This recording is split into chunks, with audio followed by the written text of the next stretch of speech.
mean I'll see it. I'm telling you this because I can't sit in my own living room anymore without looking up, and every time I do, my stomach just drops. People talk about the woods being peaceful, but they haven't spent time in the deep parts of the Ozarks where the trees grow so thick you can't tell if it's noon or dusk. I took my golden retriever, Cooper, up there for a week just to get away from the noise. It was a rental, one of those A-frame cabins with a high-vaulted ceiling and a loft. It was supposed to be a reset, but looking back, the air inside that place felt thick, like I was moving through stagnant water the moment I stepped over the threshold. Cooper was the kind of dog who didn't have a mean bone in his body. He'd wag his tail at a thunderstorm. But that first night, he wouldn't sit down.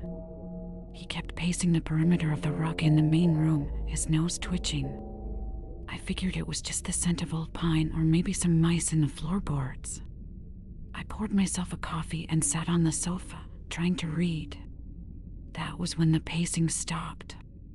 I looked over, and Cooper was standing dead center on the rug, directly under the big, old-fashioned ceiling fan. He wasn't looking at the door. He wasn't looking at the windows. His head was tilted back at an angle that looked almost painful, staring straight up at the blades of the fan. His hackles were standing up like a row of jagged teeth along his spine. Then he started this low, vibrating growl. It wasn't the sound he made at the mailman. This was a sound of absolute, primal hatred. I looked up, too. There was nothing. Just the dark wood of the ceiling and the shadows cast by my floor lamp. "Coop, it's just a fan, buddy," I said, but my voice sounded thin and brittle in that big room. He didn't even blink.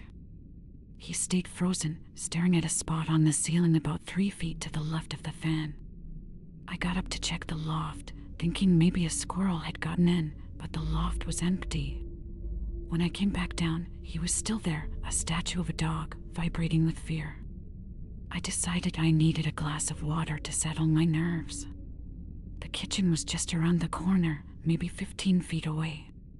I walked over, turned on the tap, and let it run to get cold. It couldn't have taken more than 45 seconds. The cabin was dead silent. No birds outside, no wind in the trees, just the hum of the refrigerator. When I walked back into the living room, the silence changed. It felt hollow. Cooper was gone.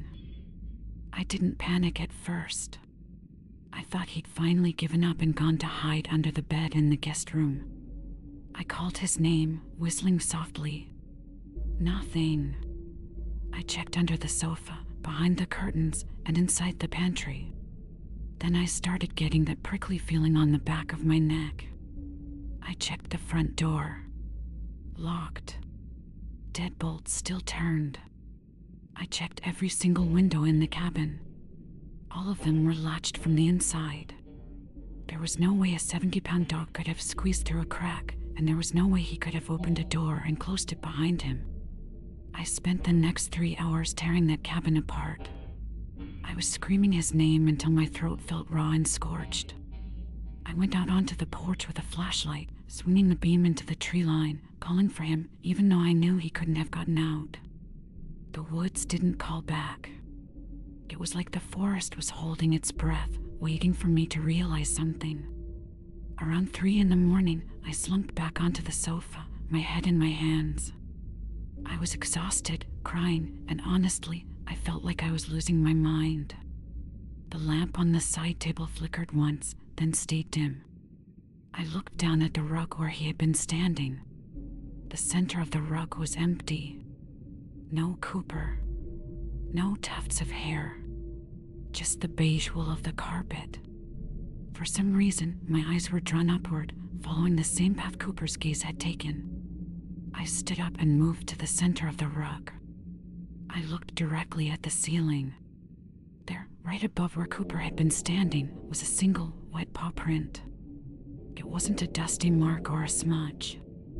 It was dark and damp, clearly defined against the dry wood of the ceiling. It looked as if someone had taken his paw, dipped it in something slick and dark, and pressed it firmly against the wood. There were no drag marks. No struggle. No signs of claws digging in as he was pulled. Just that one solitary print 12 feet off the ground. I didn't stay to look at it closely. I didn't grab my suitcase. I grabbed my keys, ran to my truck, and drove until I hit a gas station with bright fluorescent lights. I sat there in the parking lot until the sun came up, shaking so hard I couldn't hold a cigarette. I called the police, but what was I going to tell them? That my dog flew into the ceiling? They did a walkthrough and found nothing. No signs of a break-in, no blood, no body. They treated me like I was a city guy who'd lost his dog in the woods and couldn't handle the grief. I went home, but I couldn't sleep. Every time I closed my eyes, I saw that wet mark on the wood. 2 weeks later, the owner of the cabin called me. His voice was different, slow, like he was trying to choose his words very carefully. He told me he'd gone in to clean the place for the next renter. He said he walked into the living room and found something in the exact center of the rug. It was Cooper's collar. It wasn't chewed. It wasn't torn. It was sitting there, neatly unbuckled, lying in a perfect circle in the middle of the carpet. There was no fur on it. No scent of the dog.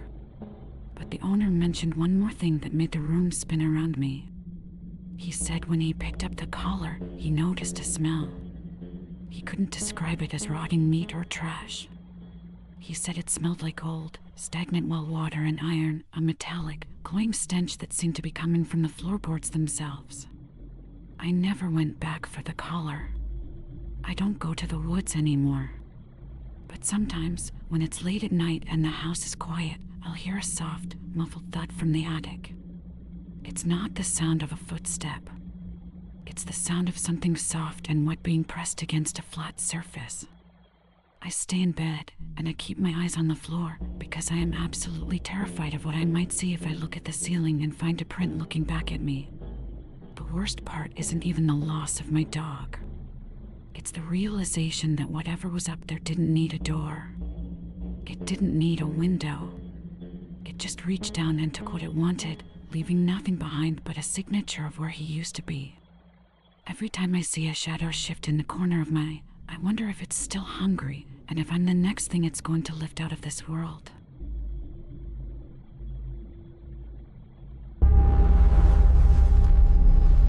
Next story.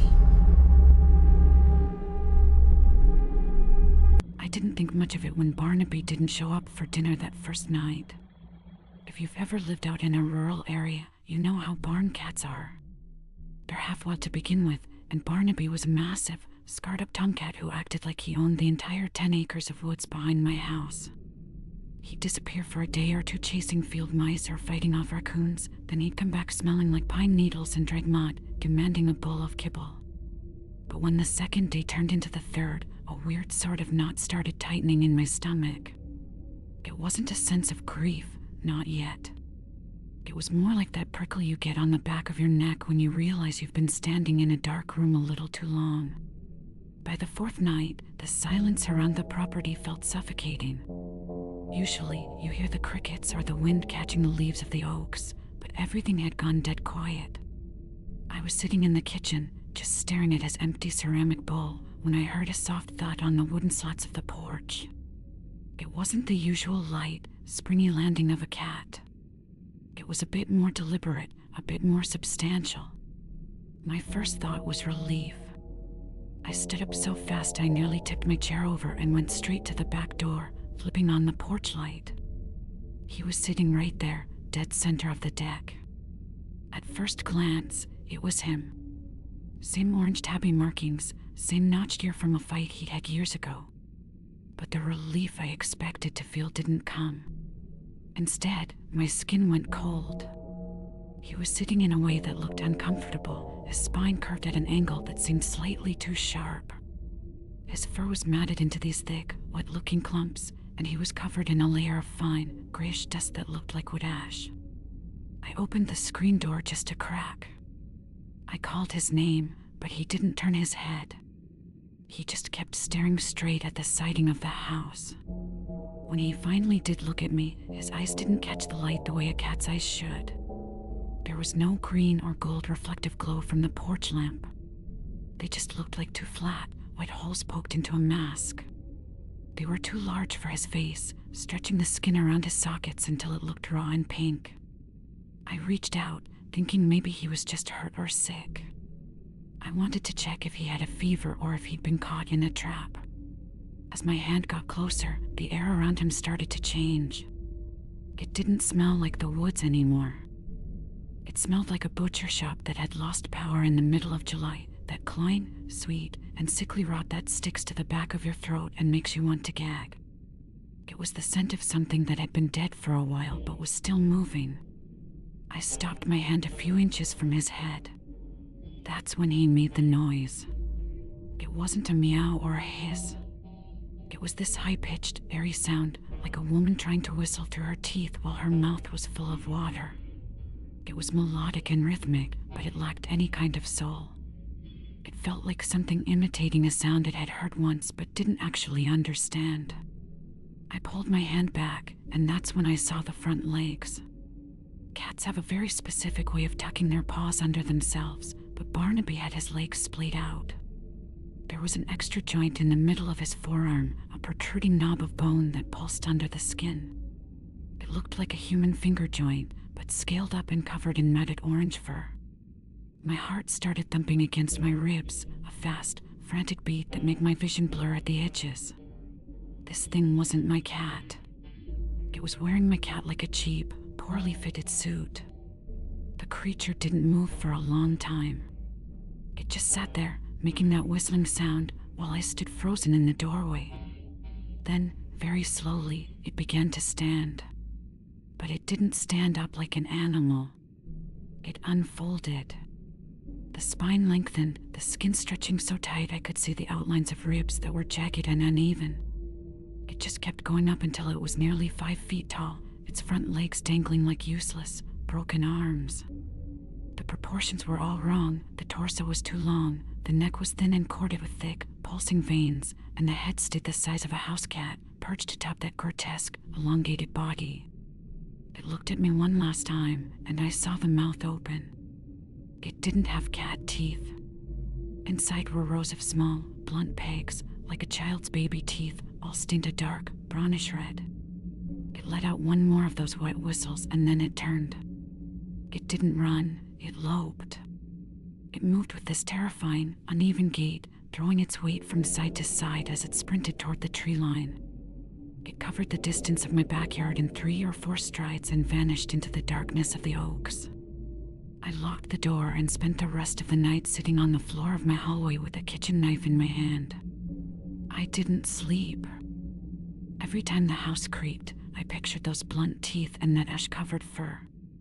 I kept thinking about how close I had come to touching it. I could still feel the phantom heat of its body near my fingers, a dry, feverish warmth that felt like it would have burned me if I'd made contact. The next morning, I couldn't stay inside. I needed to find some kind of proof that I wasn't losing my mind. I walked out to the edge of the woods, following the general direction the thing had run. About 50 yards in, I found a massive white pine tree, maybe 60 or 70 feet tall. High up, snagged on one of the highest, thinnest branches, I saw something shiny reflecting the morning sun. I called my neighbor, who has a long, extendable ladder and some climbing gear. He thought I was crazy, but he helped me get up there. When we reached the top, we found Barnaby's collar. It wasn't broken or torn. It was buckled perfectly, just the way I'd put it on him, but it was hanging there as if someone had carefully placed it on the branch. Below the collar, the bark of the tree was shredded. There were deep, vertical gouges in the wood, as if something with incredible strength had dragged its nails all the way down. But the worst part was the stuff we found stuck in the sap. There were clumps of orange fur, sure, but there were also pieces of something else. Small, translucent strips of what looked like human skin, and a handful of those blunt, peg-like teeth. My neighbor didn't say a word. He just climbed down, packed his gear, and left. I haven't seen him since. I moved out of that house a week later. I didn't even pack everything. I just took what would fit in my car and drove. I live in a city now, on the 4th floor of an apartment building with 3 different locks on the door. People tell me I'm being paranoid, that it was probably just a mangy coyote or a bear with a disease. But they didn't see the way it unfolded. They didn't see the way it looked at me with those hollow, empty eyes. Sometimes, late at night, when the city gets quiet for a few minutes, I'll be sitting in my living room and I'll hear it. A soft, rhythmic thud on the floorboards of the hallway outside my apartment. And then, through the gap at the bottom of the door, comes that sound. That wet, airy whistle, like a woman trying to breathe through a throat full of blood. It's still looking for a new suit. And I'm terrified that one night, I'll be tired enough to forget and open the door.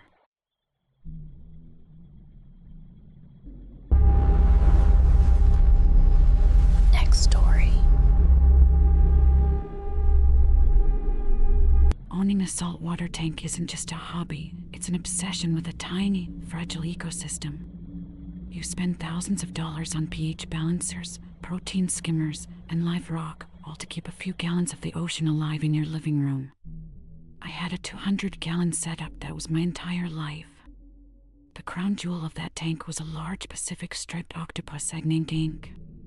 These things are geniuses.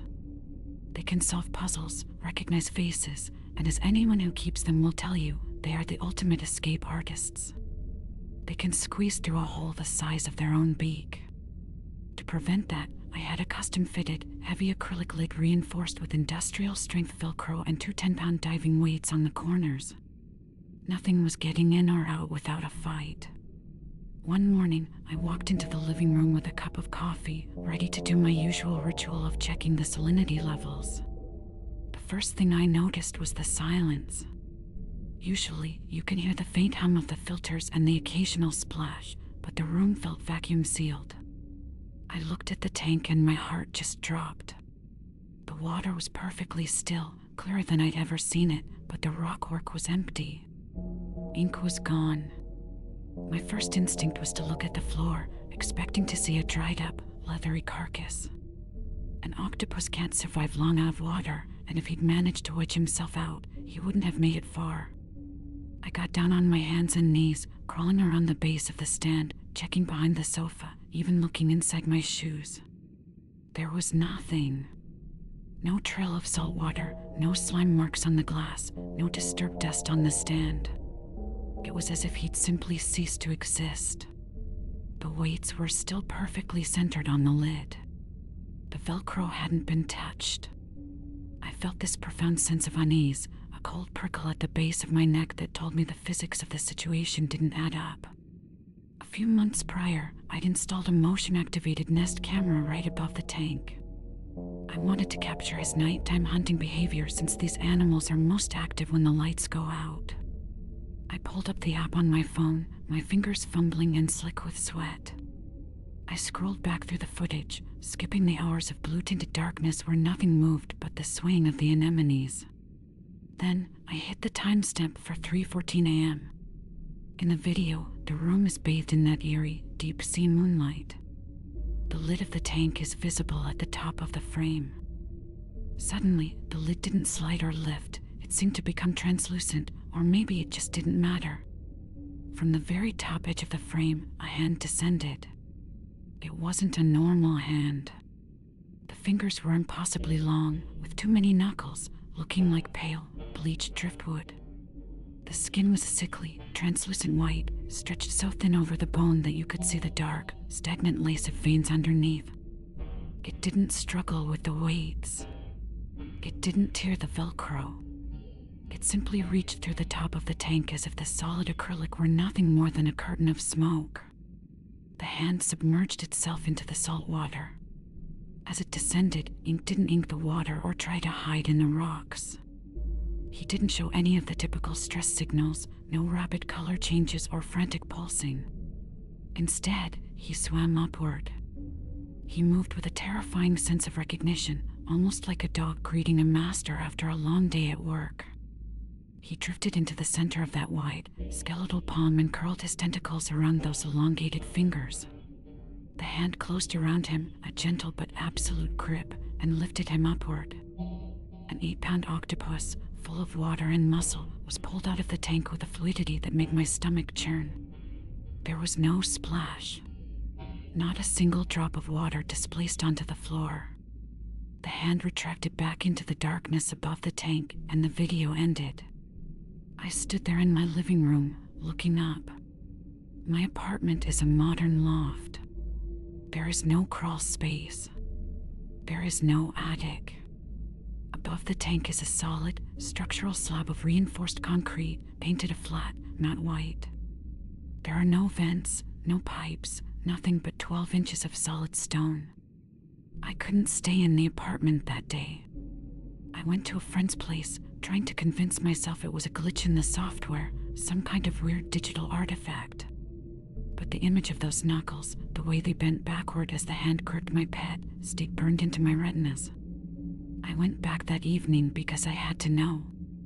I climbed up on a stepladder and pressed my face against the ceiling directly above where the tank sat. I expected to find nothing. Instead, I found a faint, oily residue.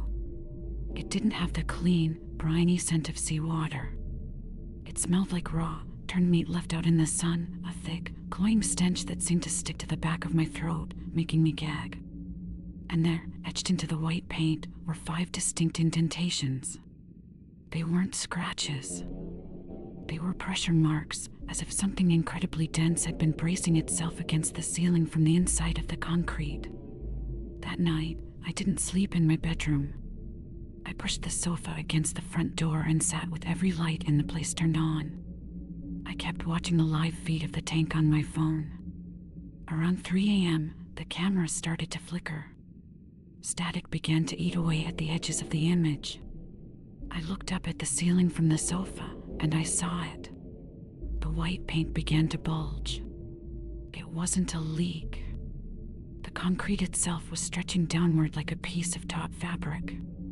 It formed the shape of a face, not a human face, but something far too wide, with no nose and a mouth that stretched from one side of the distortion to the other. It didn't break through. It just pushed against the surface of our reality, testing the tension.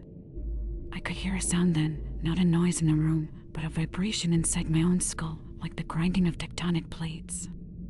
I fled. I didn't grab my keys or my wallet.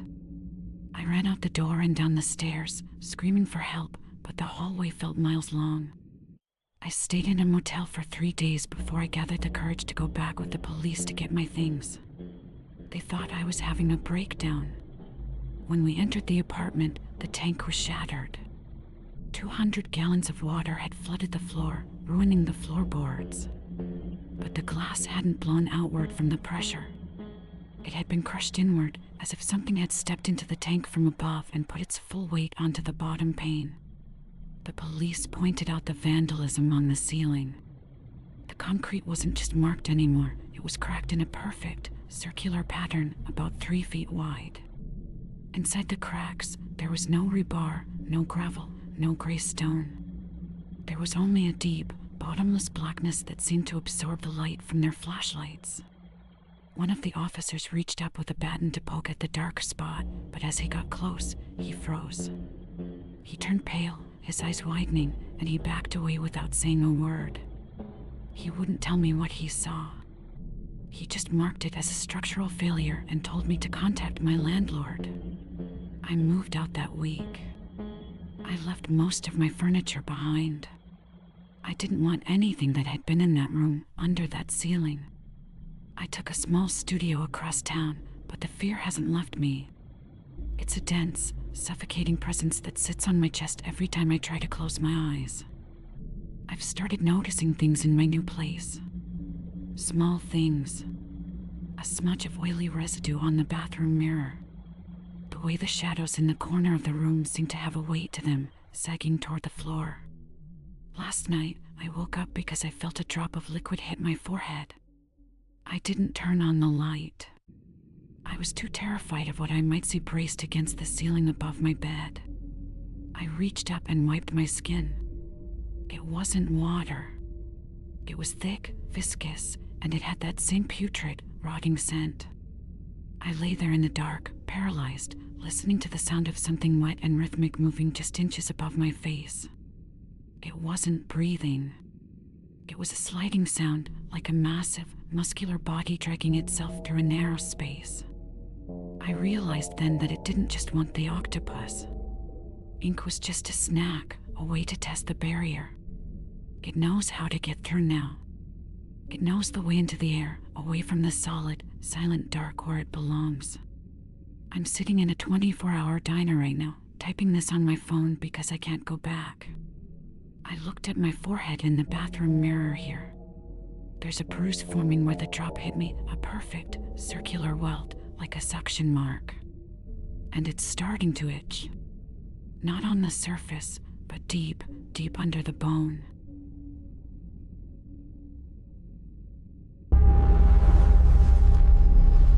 Next story.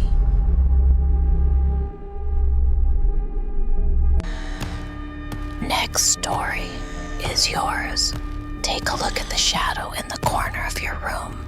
Are you sure it was that shape a minute ago? Subscribe or be the next in line.